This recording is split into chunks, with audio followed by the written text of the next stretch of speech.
आज मैंने बनाई अपने लिए चूल्हे की मोटी रोटी और साथ में मक्खन और लहसुन मिर्चा की चटनी। तो उससे पहले मैंने बनाई थी खिचड़ी साबूदाना की, और खिचड़ी साबूदाना की जो मैंने बनाई है वो पापड़ बनाने के लिए मैंने बनाया था। तो काफ़ी टाइट हो गया, तो फिर मैंने उसमें पानी डाल के चला दिया अच्छे से, और फिर चलाने के बाद में मैंने चूल्हे पर चढ़ा दिया है। और फिर मैं अभी बिना टाइम वेस्ट किए हुए चल रही हूँ चटनी पीसने। तो चटनी पीसने के लिए मैंने लहसुन मिर्चा और नमक ले लिया, और फिर मैंने अच्छे से सिलबट्टे को धुल लिया, और धुलने के बाद में मैंने अच्छे से नमक को डाल के और फिर मैंने चटनी पीस लिया। और चटनी पीसने के बाद में जब चूल्हे के पास गई तो मैंने देखा चूल्हे में जो रोटी खड़ी हुई थी वो जल गई।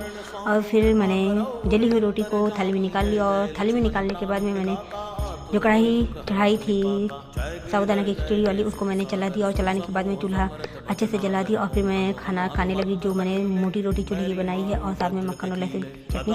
तो जो लोग मोटी रोटी चूल्हे की और साथ में मक्खन और लहसुन की चटनी का स्वाद लेना चाहते हैं वो अपने घर पे बना के और खा सकते हैं। Bye bye.